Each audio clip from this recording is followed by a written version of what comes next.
Welcome to Megabucks Radio. Conversations with successful entrepreneurs, sharing their tips and strategies for success. Real-world ideas that can put megabucks in your bank account. Here's your host, Nina Hirschberger. Well, hello there. Welcome to the show. I'm your host, Nina Hirschberger. And today my guest is Steve Sipress. Steve and I have known each other for years. He is a brilliant marketer. I mean, every time I talk with Steve, I got to get out my pen and my paper, and I've got to write a bunch of notes because he's like that E.F. Hutton. When he speaks, you stop and you listen. So, Steve, welcome to today's call. I'm honored. I'm appreciative that you're spending the time during this coronavirus thing to help these small business owners. So welcome. Well, thanks for having me, Nina. I'm excited to help all small business owners. Just to give them a little background, tell us a little bit about where you've been and what you've done and, how you got to be so brilliant. Why don't I just keep it short because I want to make this all about helping them. But I started my first multi-million-dollar business from scratch when I was in my last year of law school, and then about 7 years later, I screwed the whole thing up and lost it all. But in the meantime, that's when people started, when I had such a meteoric rise with that business, and it grew to be the largest in the industry in just 3 years, people started asking me all the time, what'd you do? How'd you do it? And I started helping them out. My mom was a school teacher, and she taught us probably from birth, we have an obligation. If we learn something, we got to teach it to somebody else. So I was extremely happy to share and help everybody out. And then somebody let me know. They said, hey, Steve, people actually get paid for this. It's called a consultant. And I was like, never knew. So I became a consultant, and that was about 35 years ago. And, I take it real seriously, my obligation to my clients and to everyone that isn't my client, and any business owners, that I got to stay up to date on all the latest everything. So I'm constantly learning. I'm constantly reading books and going to seminars and watching webinars and hiring coaches and consultants and joining mastermind groups. And I just like to stay on top of everything. So I don't know if you can say that I'm brilliant because of that, but I certainly have a lot of knowledge of a lot of brilliant people and geniuses inside of my head and in my library to tap into at any time it can help some business owners out. I certainly am one of your biggest fans, so I'm honored and I thank you for that. Today, you and I talked before we got on this call, and we talked about what the possible subject would be, and I've asked you to really talk about lists because over the course of the last several weeks, I have been doing a lot of interviews with a lot of very bright people as well. And the one thing that keeps coming up is in this particular time and any time in the business, it starts with the list. If you don't have a list. So let me give you an example. In our community, we have a 55 and older Del Webb community that we live in. There is a caterer who brought a food truck to about a half mile from our house is a park. And so last Saturday, they brought their food truck to that park and made about 500 meals. They had a grill, and we all, pulled up in our car and stayed away, but they brought it to us kind of thing. But not once did they ask for our email. Not once did they put something on the carrier thing when they brought us our food that says, text this number to something such, to be on our list to find out what else we got and everything. Not once. And it just, oh my goodness, it hurts me so badly to think they have no idea. They can't contact us. They can't do anything. So that's why I've asked you, actually, because you're so good at this. Let's talk about lists. So go ahead. What have you got for us today? Well, now you're thinking and feeling the same way I do. My beautiful wife, Michelle, likes to go to these art shows that we have around our area when the weather's nice, and all the trucks and everyone pulls in from all over the area, all over the country, really, with their arts and crafts and paintings and jewelry and whatever. And I feel the same way. We walk in the booth, we look around, That looks interesting. Wow, whatever. We spend a few minutes, we walk out, and they'll never see us again. And I'm like, what did they just do? We clearly were interested in their type of painting, jewelry, photos, whatever the heck they have, and they didn't even say, which is pretty obvious to me. I would hope that this is a small collection of what we really have, and we're always coming up with new stuff. And, VIPs get special pricing and get first mention when we have limited quantities of something, blah, blah, blah. Give us a reason to give you our contact information, and then you can stay in touch. You can even just do it old school and send us a brochure, a catalog, or you can send us to a website. You can send us emails, social media posts, text messages, like you said. You can call us. You can mail us a letter, send us a postcard, but you can't do any of that stuff with anybody unless you know who they are and how they like to be contacted. So it's just a shame. Nina, I know you know this. Every business owner, I think, has heard, and the statistics vary, but it's something like half of businesses go out of business in the first year, 90% fail in the first 5 years. You hear all those kind of statistics, and I have to say that almost all that is attributed to what you mentioned, that businesses just don't have a list. So their marketing plan is to serve their customer, client, patient, member with really excellent product and service, and then just, hope they come back, which is a really bad strategy. So it's like the hope method. Is that what it is? Hope is not a strategy. No matter how good the food was at that restaurant, no matter how good it was at that food truck and how nice they were and how whatever, if some other restaurant or food truck owner or anybody else in that town is listening to this or follows anyone or pays attention to anyone that knows what they're doing, they're collecting names, they're building a list, they're sending out marketing, and so the next time I'm hungry, I'm not thinking of that food truck. I'm thinking of hey, come on in tonight within this period of time and get a free appetizer. Come on into whoever else's restaurant, and that food truck person will never see me again. What a shame. Yeah, it is a shame. It could have been as simple as just doing a business card. You can get business cards done very, very quickly, and they still are producing those. And it just says, thank you for coming today. Text, food to this number or send us, whatever. It's not a hard process. It's not a hard process. No, it's not. But here's the thing. Now, that's very interesting you said that, because to you and to me, and hopefully to a lot of your listeners, it's not a hard process. But to your average business owner, it's as foreign as if you start speaking to them in Martianese. Like the overwhelming number of business owners, and I've dealt with tens of thousands of them over the years, started their business, run their business because they're real good at doing something. They're real good at delivering some kind of product or service. So let's take that food truck person. They likely started the food truck because they worked in the kitchen for years in a restaurant and said, someday I'm going to get my own. And then they looked at the investment and the cost of getting a restaurant, and someone said, hey, it's a lot cheaper to get a food truck. You got to get the permit and whatever and this and that. But hey, get a food truck, start cooking, start making food. You're such a good cook. Your food tastes so good. And your wife is really good as a waitress serving people, and she can work the register and blah, blah, blah, and they're off they are in business. But no one ever said, and you got to get real good at technology or collecting text messages, because even once you collect them, now you got to have something to say in return. So you got to set up a thank you this, and here's our offer that, and a whole system, or hire someone to do it. That thought never crosses their mind, Nina. They're in business because, hey, I worked for Joe's Plumbing for 20 years. He's a jerk, went out on my own. I'm a good plumber. People should call. I went to law school, like I mentioned. I got a law degree, and they didn't teach us anything about the only thing that really matters, how to get clients.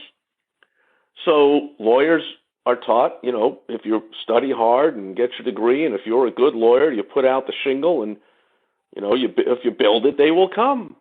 Well, that only works in a movie.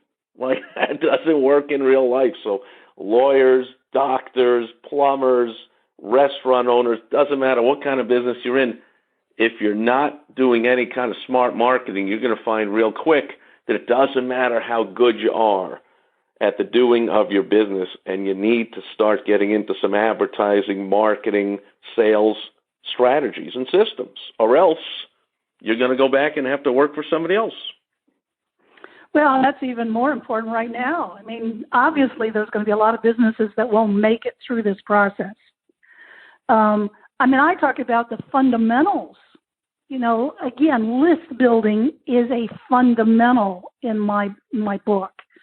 So what else do you have for these business owners? What kind of advice would you give them besides even list building? Well, let's start with the mindset. I think that's where we got to start, because if we start with just, I can flood them with all kinds of tactics, but without the right mindset, unless they're bought into it, they're not really going to take any action. And if they have, once they have the right mindset, they'll find out all kinds of ways to do something. So it starts with the mindset, and here's how I explain it to my beautiful wife, Michelle, who does a lot of as you know, Nina, she does a lot of behind the scenes, if not all the behind the scenes work at all kinds of live events. I've hosted hundreds and hundreds of seminars and events, large and small, for business owners for decades. And my beautiful wife, Michelle, will be, at the door taking the names and the emails as people come in, and letting them know where's the restrooms and when we're breaking for lunch or this or that, or help them get a seat or whatever it is, and give them the materials and all that. Well, what happens, so everyone that's pre-registered, we have their information, their name, email address, phone number, whatever, or else they couldn't have shown up. We couldn't have sent them the details. But you'll get walk-ups, right? Walk-ups will come in, or guests will come with somebody, and my beautiful wife, Michelle, knows she's instructed to collect even the guest or anybody that walks in the door, collect their information. Like you said, Nina, we're paying attention to you, and we got to build a list. Well, invariably, what would happen is I would, I'm on stage the whole time. At the end, I'd come over, I'd say, let me see the sign-in list.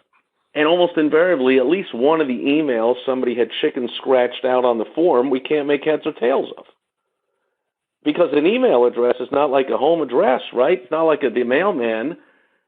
Somebody could put my wrong number, my name, my street, my town, but slightly get the number wrong, and the mailman will still get the mail to me.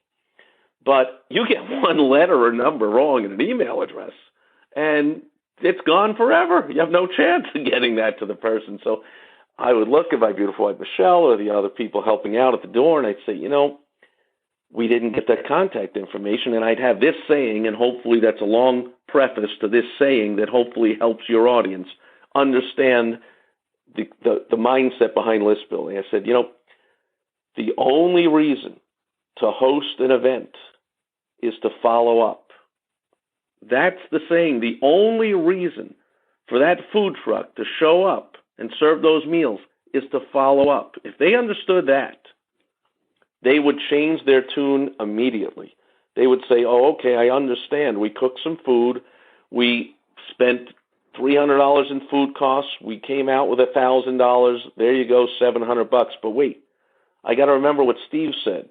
He said the only reason for this food truck to show up anywhere and serve meals is to follow up. So in order to follow up, I got to collect their information, because it's what I call the iceberg theory. Everyone knows that, or heard, hopefully you haven't learned, in person, the iceberg, like 10% of it is above the water, and 90% is below the water. Well, think of the same way. 10% is that first, or the tip of the iceberg. It's usually, if you do business right, it's a lot less than 10%, but the tip of the iceberg is your first initial transaction with any customer, client, patient, member, whoever it is to your business.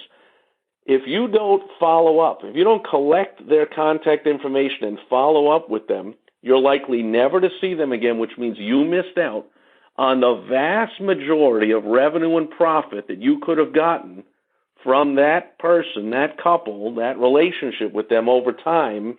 You've got zero of it, and all you got is a teeny tip of the iceberg. To, again, if you're in a boat on the surface, it looks really big.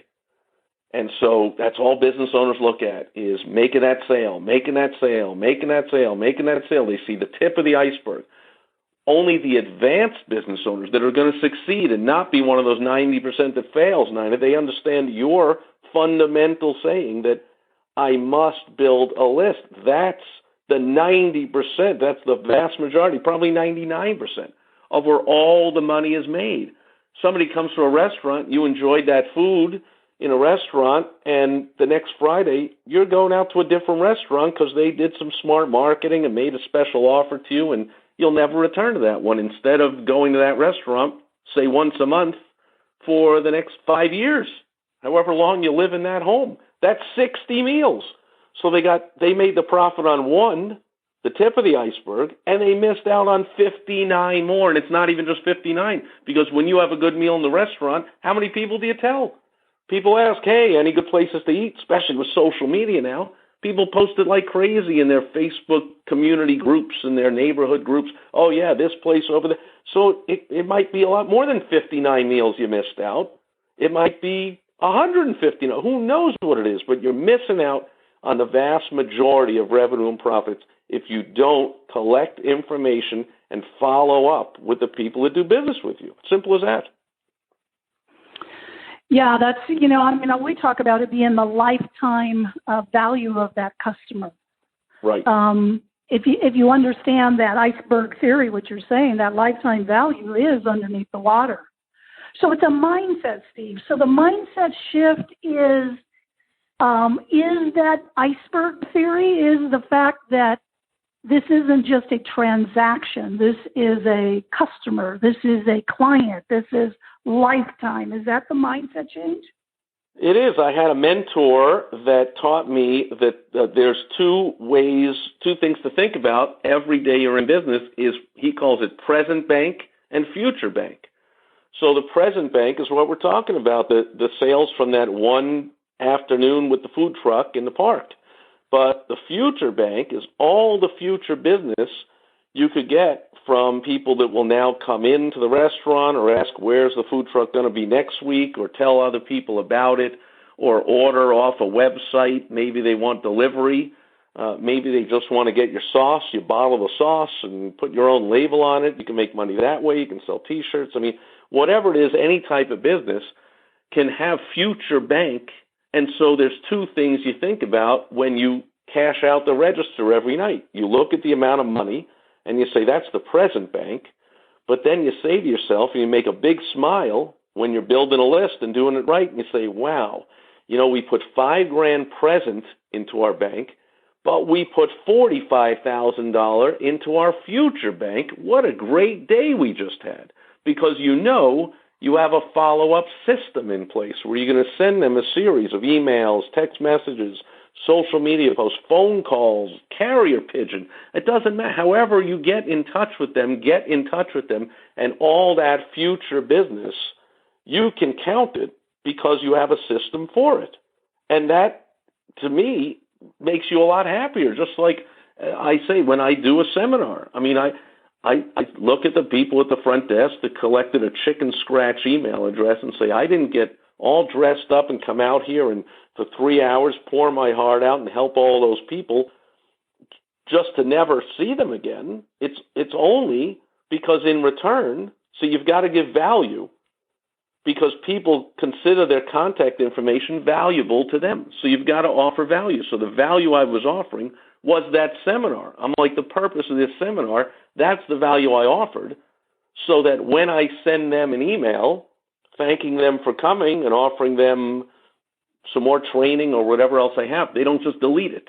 They don't just cancel off of my list. I've built some goodwill with them with the same way that food truck did. If you got an email or a text message from that food truck person a week later, you'd say, oh, yeah, those are the people that really came and helped us out and served us. Let me read and see what this is.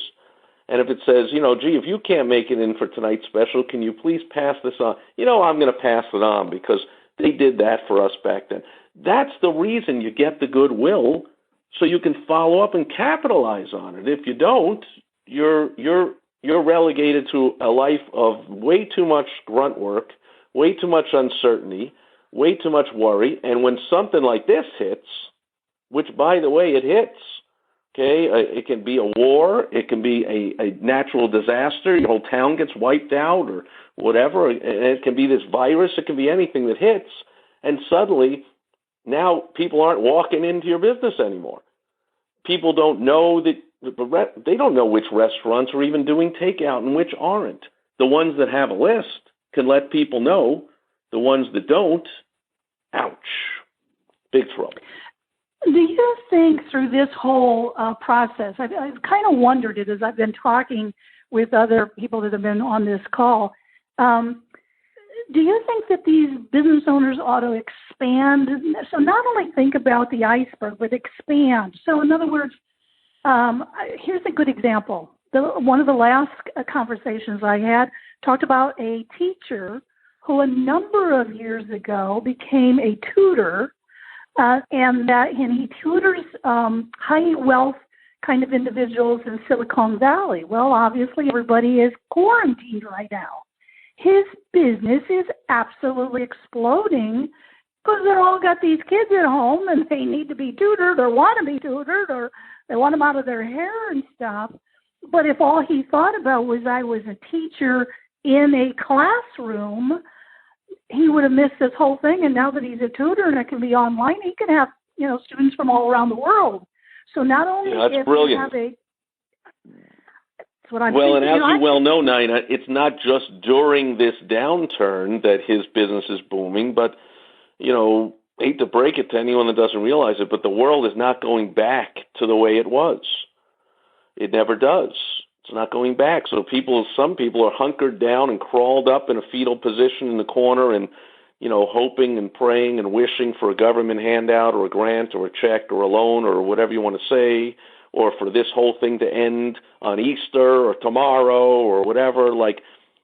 Yeah, but even when it does, and it will end at some point, it's not going back to the way it was. Like you just said, now people in Silicon Valley are realizing that they actually value, instead of their kids staying after class for tutoring somewhere else, they like the fact that they can learn at home in the convenience of the home. And if they can't even get like you just said, they can't get to the tutor because they're somewhere else in the world or he's too busy, he can now produce online trainings, and people like that. It's the same thing as the Netflix effect.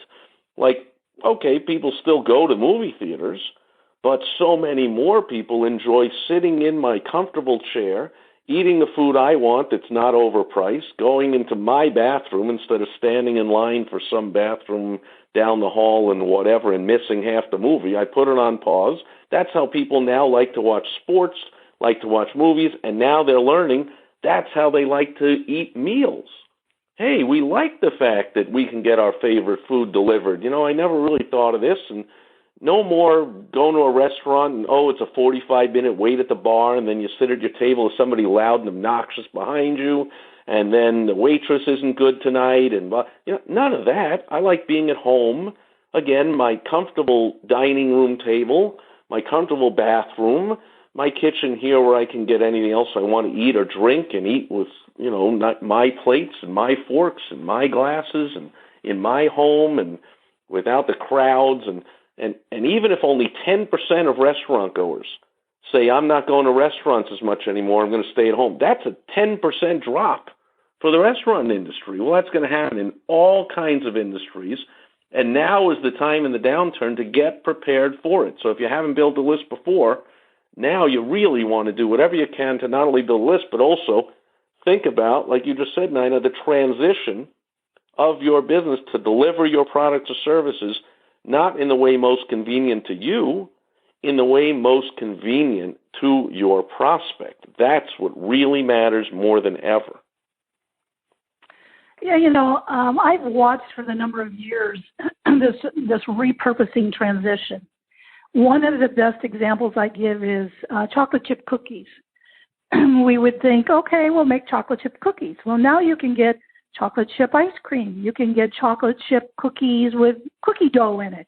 You can get chocolate chip smelling candles. You can get chocolate. So now, can get little cookies or big cookies or soft cookies or, just any kind of thing. So even looking at a business. So I'm back to the food truck. If they knew who we were, when we're all done with this, we have our streets. Each street has parties, their own street party. Well, maybe he has a cookout for each street. Maybe you're right. I know that they have frozen food.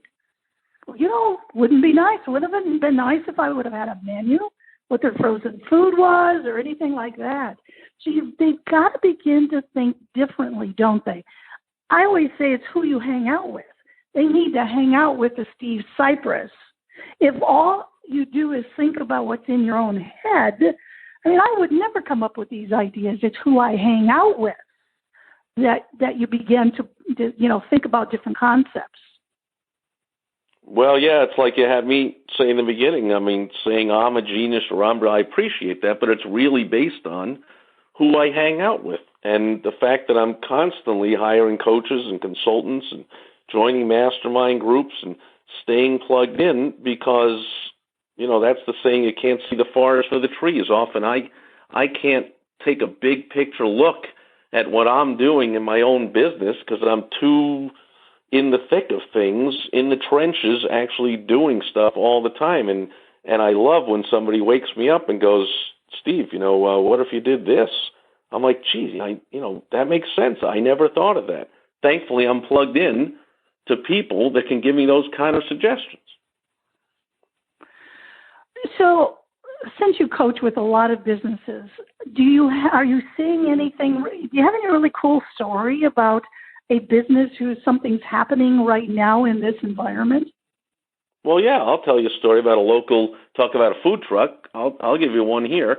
It's called Tom's Barbecue. He's got 5 physical locations, and then he's got, I don't know how many food trucks that go out there. And I first met him because I was at a neighborhood party with neighbors, and they knew him, and he again brought one of the food trucks over. And it wasn't Tom, because I was like, hey, are you Tom? No, it was whoever's driving the food truck over, and everybody could get all the barbecued, whatever they wanted. Well, Tom's has done a great job during this downturn. Here's what they did. They went into various community Facebook pages, and they connected with their list, and they got their list to spread the message into their communities and their Facebook pages, because in the downturn, now here's a big thing, this is not the time to make lots of profits. You've heard the saying, and maybe you've studied that, fortunes are made in the downturns in the economy. That's true, but they're not telling you the whole story. Or you're not paying attention to the whole story. The fortunes, the seeds of the fortunes are sown during the downturn. The actual fortunes, the actual money comes in once the downturn ends.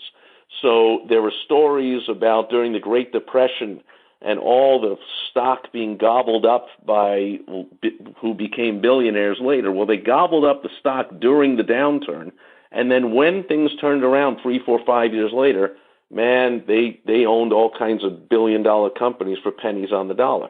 Well, it's the same thing here. This is not the time to go out and say, I want to make lots of profit. It's not even the time, if you're a restaurant owner, or in this case, Tom's Barbecue, to go out and say, hey, I still have my costs. I still have to pay my rent. I got to stay in business. Please buy my stuff. It's not the time. This is not about you. The beauty of what Tom's Barbecue is doing and what the smart business owners are doing is he's making it all about his employees and all about the community. Now, that's a message people can get on board with and spread it virally, all over the internet and all over to all their friends. This is what he's doing. He says, look, here's what we're going to do. We're going to be open for only 2 hours a night from 5 to 7. As long as the meals last, we're going to cook only one type of meal per night, and you can go here, text this to this, or go here to my website, or call this number to find out what that night's meal is going to be. We'll let you know around 2 o'clock. It's only going to be one choice, no substitutions. Cost will be $10 per meal. $3 will go to the food costs, and $7 will go to my staff. Because during this time, I would love to see these people not lose their job. That's my staff. I consider them family. Like, if you've come into the place, you know that they treat you well. They all have families. They all depend on us. But without any business coming in. I just can't keep them, and that's a shame. So I'm going to do this for the community, for my employees, and for you. I'm going to serve you a whole bunch of great food for only $10. Well, that's what happened. Every day I see in the local Facebook, well, here's tonight's meal at Tom's Barbecue with tonight, Friday as we record this, it's fish something or other, and when it's a fish fry, and last night was barbecued chicken and whatever with a side of this and a side of that, whatever. And people are saying, yeah, I'm going to go, and it's cash only, so you just simplify everything. Cash only, curbside pickup, girl walks out, and they make a whole show of it. She puts the bag on the end of a hook, on the end of like a 10-foot stick, and gives it to the car, but there's one meal in a bag. So you just come up and go, I'll take 3, here's 3 $10 bills, and here's 3 bags, and they are getting all kinds of tips. People are saying, here's $100 for my 3 meals, I want to support your staff, blah, blah, blah, because you notice Tom didn't say, man, it's $3 are going to go to my electric bill and my rent and my gas bill and my water bill. No, $3 to the food costs, so he's putting something into it. But $7 to the staff, and the meals are selling out. People are going like, I went over before 7, but they were out. You got to get there early. And now the word's spreading. Well, here's the thing. So he's not making any money off of this himself. But when the shutdown ends and people are allowed to go back to restaurants or wherever, do you think it's possible that more people will go to Tom's Barbecue because of all this goodwill, remembering him fondly, especially when he now sends out emails and posts and text messages to remind him, instead of going to Kentucky Fried Chicken or whatever other restaurant there is? It sure is. The restaurants that are closed up and curled up in a ball and saying, hey, tough times, I hope we get a check from the government, are going to lose some customers to Tom's Barbecue because he's not making a killing now, but he's positioning himself with this transition to make a killing when the shutdown ends. Well, I think what's also interesting is he simplified. Right. One kind of meal. So that's step one. You simplify. See, for any restaurant, the takeout business is a much more efficient business. Anyone knows that. Every restaurant owner knows, look, I know I could run a McDonald's that has, ordered by number, 1, 2, 3, 4, 5. Great. And I could go to, they only have burger, fries, Cokes, and a couple of things that no one orders. Okay, Subway. Okay, I could go to a simple fast food restaurant, but I really appreciate fine dining, and I'm a chef, and I want to serve. Yes, but when you're doing takeout, you can't just say everything on our menu is available for takeout. Takeout is a much more efficient business. If I call up for takeout, or if I drive up, could you imagine if I drove up to a fine dine restaurant for takeout and I'm 3 cars behind, but the car in front of me is ordering something that takes 15 minutes to be prepared? Like, what? No, we can't have that. So you simplify everything, pick 5 or 6 items off the menu that are varied, or that's the most popular ones or the quickest or easiest to make or whatever. Now your food costs go down because you're ordering in more volume. Your staff is more efficient because they're just cooking a few items, and people want to know with takeout that I can call up and get it real quick. And that's a much more efficient, higher profit business than the dine-in. So again, things are not going back to the way they were. Even the business owners are realizing that the new models they're pivoting to are a better way to run their business. There's going to be a lot of changes, and now's the time to plant the seeds, to make these changes, to pivot, so that when the downturn and the shutdown ends, you want to be in the right position. You don't want to be behind the 8 ball and go, oh, now we got to make all these changes? Now's the time. Yeah, no, and those are good changes. Who knows? He might end up just doing that kind of thing. Exactly. You can see the fine dining restaurant owner saying, yeah, I'm selling my restaurant, and I'm just going into the takeout business. And he's made such a fun thing about it. I love the long handle and having the bag and stuff. I mean, you could and then they put those photos onto Facebook and into the groups, and everyone makes a comment just like you did. Oh, look at that, because this whole social distancing. I mean, don't get me started with the fact that I got to watch a whole row of government bureaucrats standing shoulder to shoulder telling me I got a social distance. Come on. But, we're all doing our part, and we're being considerate, and that's what they're doing. They don't even come over to the car, and then they say, drop the money in the jar. And so they pick up their food, they drive up to the next table, and they put their $10 in the jar. And everyone appreciates. Now that's interesting. Okay. Yeah, everyone. So it's sort of, in other words, it's even sort of on the honor system. I mean, if you came by to basically donate $7 to the staff, are you then just going to take off with the food and rip them off? I mean, what kind of person would do that? So now you get that it gets even more goodwill because you would drive through and go, wow, they even trust me. That means they're treating me with the respect that I want to be treated with. They respect me as a person. I respect them in return for that. Oh, this sounds like a press release, a media. I mean, are they getting a lot of media exposure?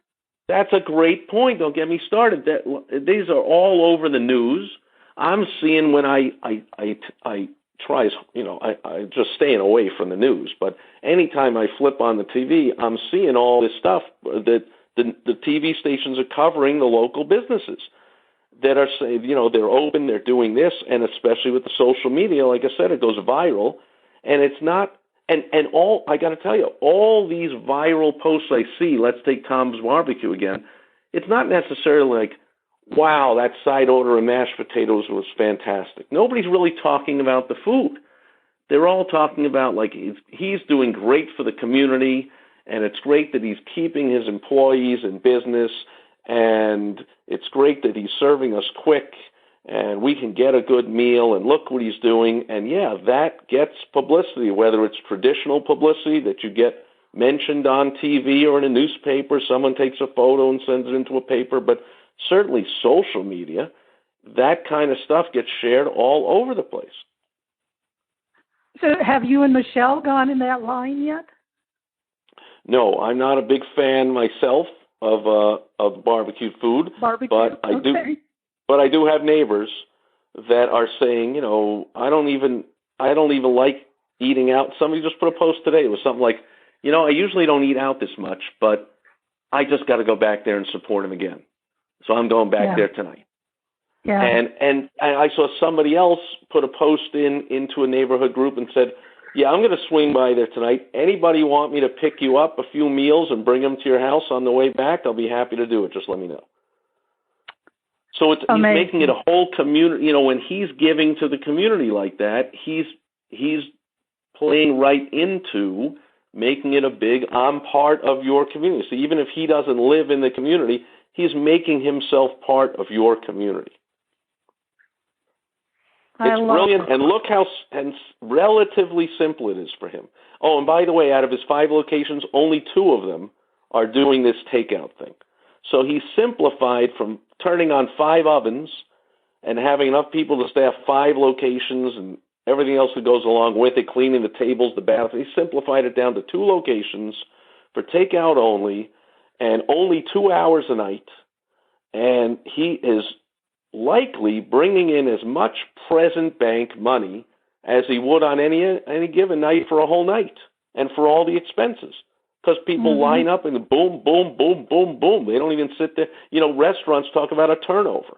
If I go into a restaurant and I sit there 45 minutes, no one else can get my table, and there's only 20 tables in the place. But here, he's serving a meal every 2 minutes, 2 or 3 of them to every car that comes by. Ba-boom, ba-boom, ba-boom, ba-boom, ba-boom, ba-boom.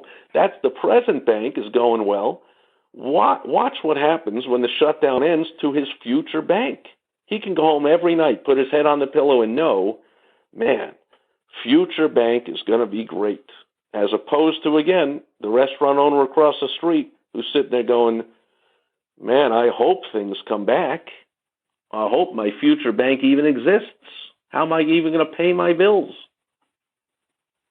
He does what I call an experience, though, too. So, every little thing you talked about was an experience to talk about. So let me go back to our food truck. When they were at the park, we got this carry-out thing. We got a pulled pork and we got a roll. That was it. There was really no, there was no experience to it. And because it's as simple enough as what Tom's Barbecue does. It's just the bags. Their takeout bags have it's a red plaid. It's the old red and white checkered chessboard picnic table. Barbecue tablecloth thing is the motif of the bag, and then it has his logo, a big pig saying Tom's Barbecue, has their website, phone number, the addresses of their physical location, all on the bag.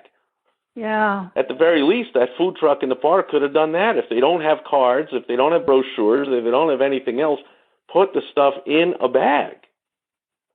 And that one had, you could get a hot dog, or you could get a cheeseburger, you could get a pulled pork, or you could get a this, or you get, there was 8 things, 10 things you could.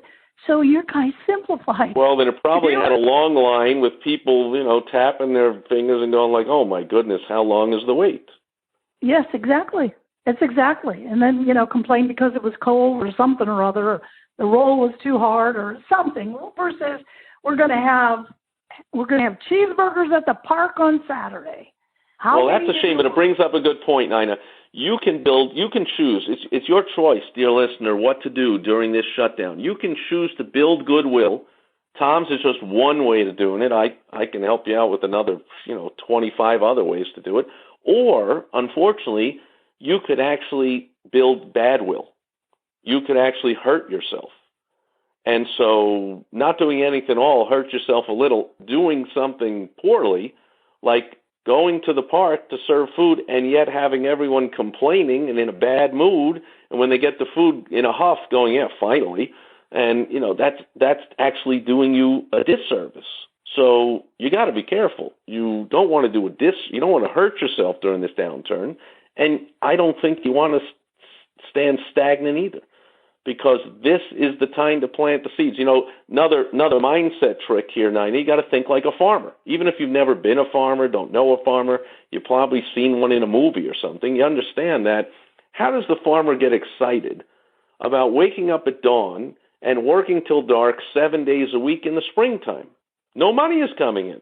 How does he get excited about planting or preparing the fields for 2 weeks before you can even plant? And then pruning the weeds out all summer long and watering and tending to the crops. Money doesn't come in until the fall. And yet the farmer is excited because he knows future bank. He's excited as soon as the ground breaks and the thaw ends. The farmer is excited. Man, we get to plant.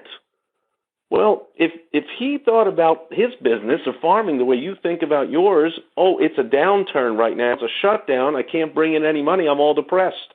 I'm curled up in a ball, and I'm afraid, and I'm worried, and I'm hoping the government bails me out. Think like the farmer and get excited right now, even though the crops aren't coming up, the farmer's market isn't open, you're not selling anything, you're not making money. Now's the time to plant the seeds. Get excited about planting the seeds. Oh, Steve, this is so good. This has gone by so fast, and I'm looking at the clock, and we're at the end. I'm just getting started.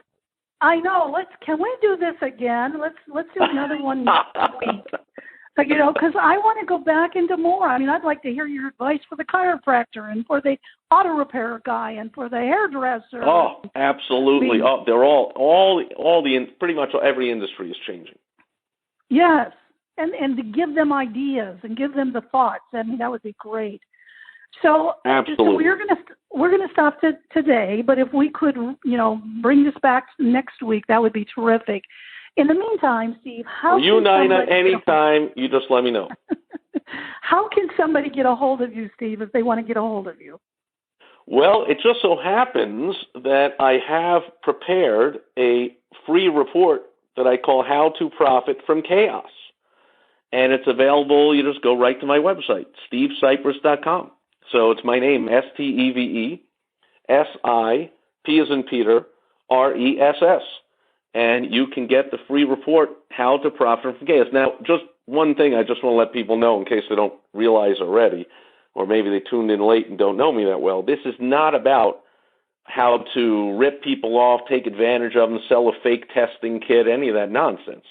This is how to build so much goodwill and give, and plant the seeds and plant the seeds and plant the seeds during this shutdown, during this downturn, so that you can experience what so many have through history, that you'll look back and be able to say, it's during that downturn that my fortune was made, even though the actual fortune, the money, is not coming in yet. That's what my report will help you do. It's called How to Profit from Chaos, and you go to stevesipress.com and you can get it.